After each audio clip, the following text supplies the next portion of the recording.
Ceci est un livre audio autogénéré par Google. Herméneutique.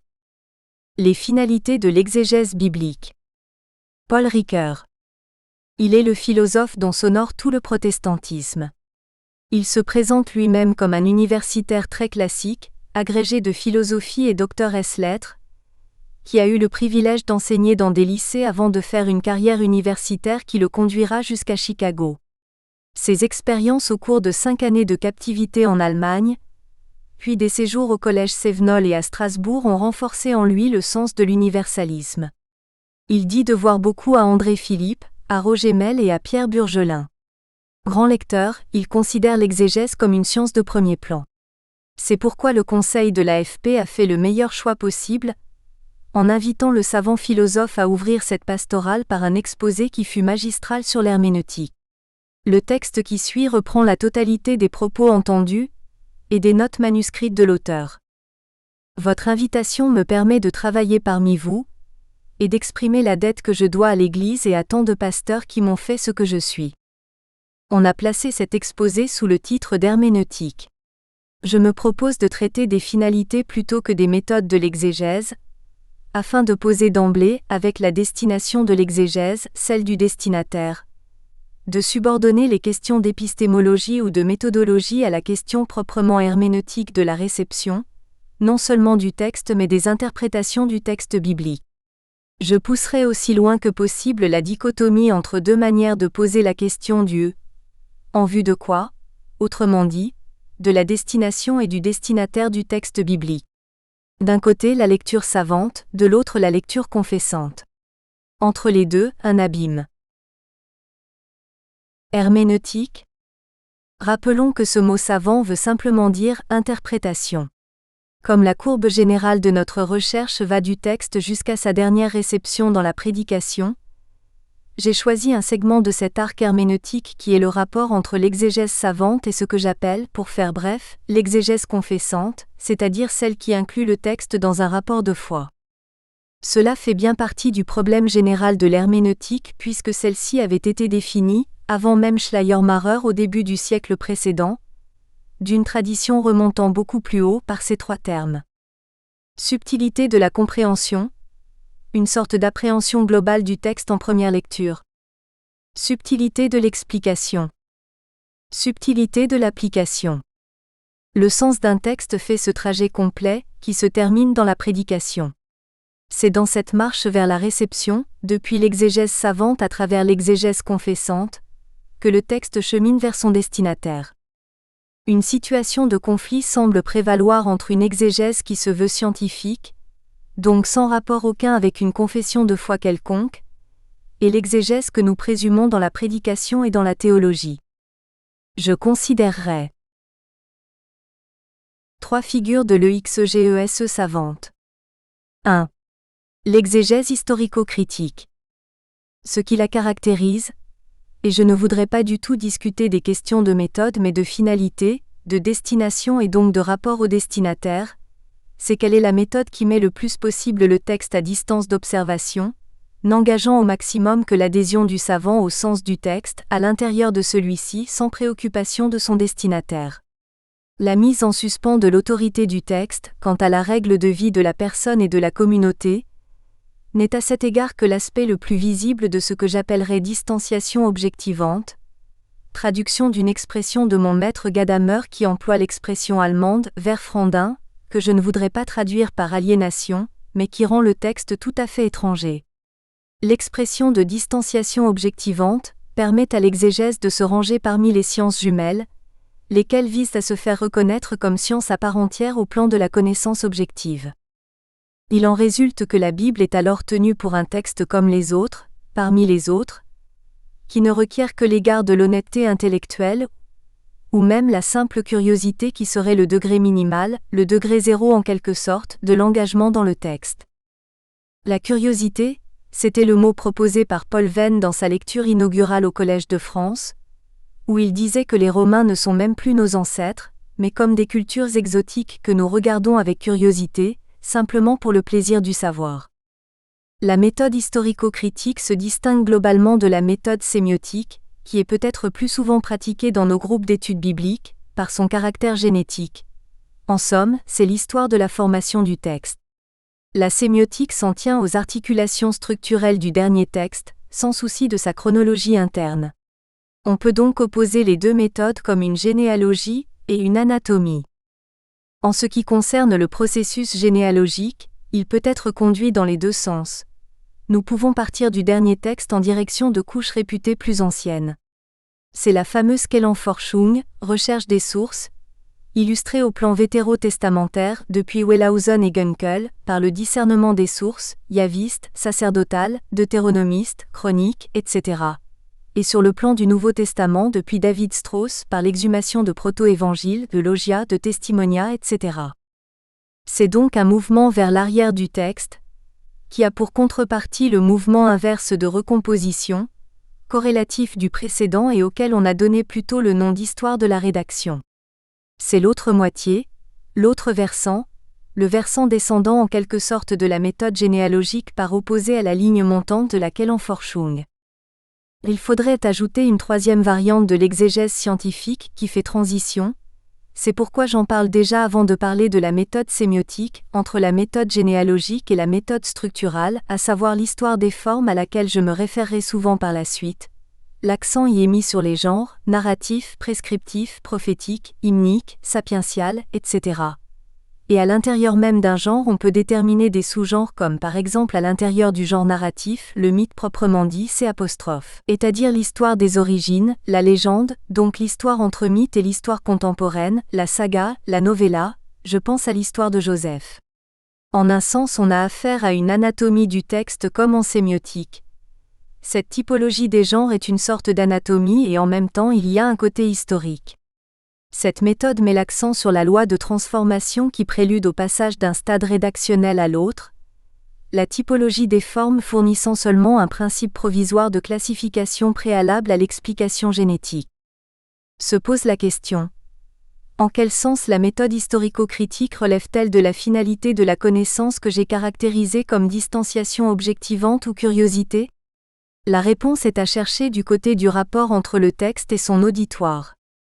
La méthode fait en effet apparaître des états du texte, des stades rédactionnels, qui n'ont pour seul vis-à-vis que la communauté scientifique et non l'une ou l'autre des communautés ecclésiales qui appartiennent à la zone d'influence, à l'efficacité historique, ce que les Allemands appellent Wirkungsgeschichte, du dernier texte, c'est-à-dire finalement du texte canonique.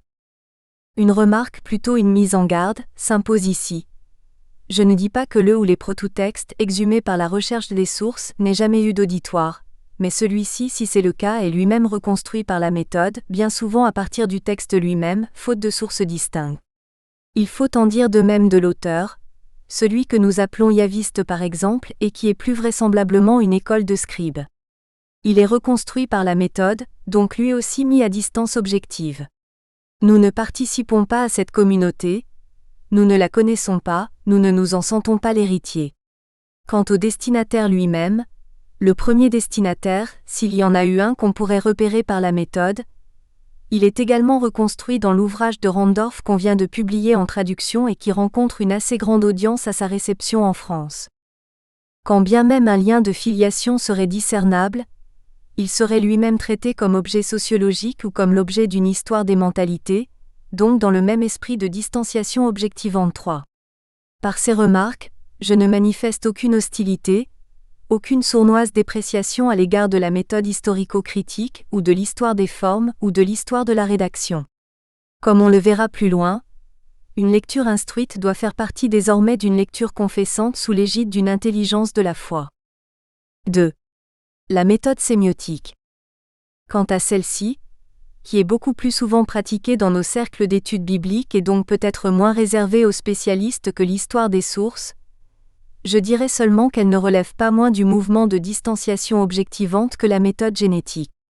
La seule différence, c'est que la distance en question n'est plus une distance dans le temps comme c'est le cas avec toute recherche de caractère archéologique, mais une distance pratiquée dans l'épaisseur même du texte, entre ce que les élèves de Grémas appellent plan de manifestation et plan de constitution. Pour être plus précis, partant du niveau figuratif des récits, on descend vers le niveau appelé niveau des investissements anthropologiques, du faire et du croire, où se rencontrent des actants, des programmes narratifs, des objets-valeurs, etc. Jusqu'à descendre à un niveau plus profond qui n'appartient plus du tout à la surface du texte, à quoi correspond la lecture quotidienne, mais qui est reconstruit comme sous-jacent au texte avec sa logique de transformation. Ça peut devenir extrêmement raffiné au point de vue scientifique, et même à bien des égards plus compliqué que la méthode historico-critique. On le voit, la distanciation est opérée ici par la distinction même entre le niveau de manifestation qui est donc de première lecture et le niveau ultime de constitution entièrement reconstruit. C'est pourquoi la distanciation n'est pas moindre du côté du sujet lisant. Celui-ci se distancie non seulement de l'autorité ecclésiale, mais de l'autorité canonique du texte pour se faire sujet sachant, ce qui est notre problème aujourd'hui. Au terme de cette première série de remarques, nous semblons enfermés dans une dichotomie pour le moins embarrassante, si l'on oppose massivement ces exégèses objectivantes à la réception du texte régie par un magistère d'interprétation, ou à tout le moins par une tradition d'interprétation. Il est bon de pousser aussi loin que possible l'antithèse, si l'on veut donner un sens et un prix à la tentative de confrontation fructueuse à laquelle je consacrerai l'essentiel de mes remarques. Prise en un sens massif et sans nuance. La tradition se donne bien comme l'antithèse du détachement cognitif qui motive en profondeur l'exégèse scientifique, mais de même que j'ai voulu remonter en deçà du jugement sourdement dépréciatif, sinon condamnatoire, de ce que j'ai appelé distanciation objectivante, je veux aussi m'éloigner de ce qu'il peut y avoir de dépréciation et de condamnation dans l'emploi du terme tradition. En effet, avant toute soumission muette et non critique à l'autorité, existe à l'égard du texte une relation de dette que je voudrais opposer à la simple curiosité. Sous le signe de la dette, le sujet lisant, ou la communauté qui reçoit le texte, se reconnaît héritier d'une donation de sens qui structure à la fois sa mémoire, ses attentes et ses espérances. 4. Se percevoir héritier, comptable d'une dette impayée, c'est se placer au sein d'une relation fondamentale qui instaure entre le texte et nous une relation d'appartenance mutuelle. Mais appartenance à quoi ?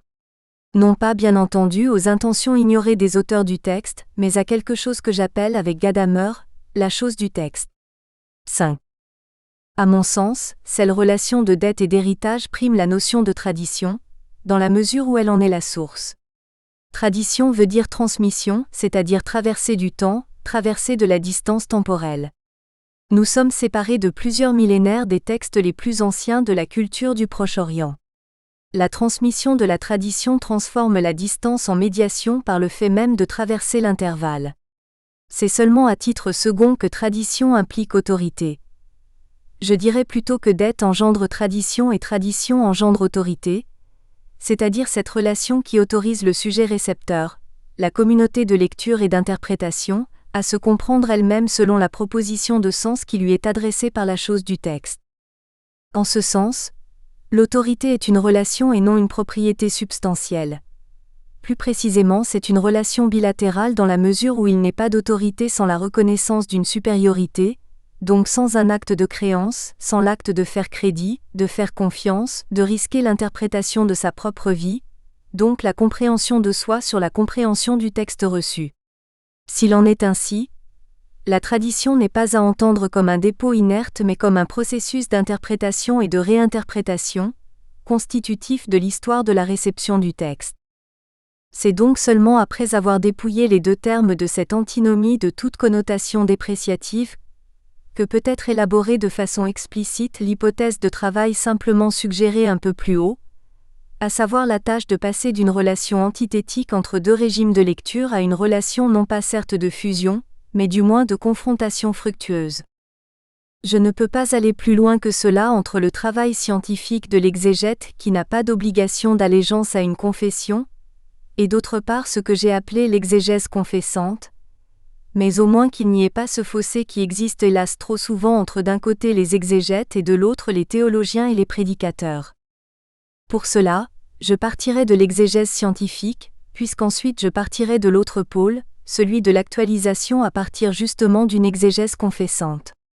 Donc, je voudrais montrer par quel caractère, par quel trait, l'exégèse scientifique fait signe en direction de la lecture confessante, au sens fort de l'endettement, et par quel trait en retour cette dernière peut intégrer à son parcours le segment de la distanciation objectivante, s'il est vrai que la lecture confessante doit être aussi une lecture intelligente.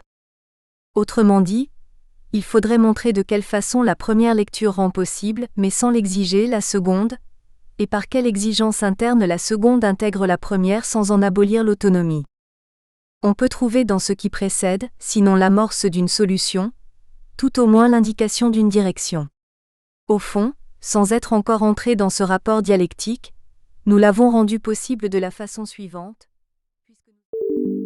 Nous espérons que vous avez apprécié cet aperçu. Pour continuer à écouter ce livre audio sur Google Play Livres, utilisez le lien dans la description de la vidéo.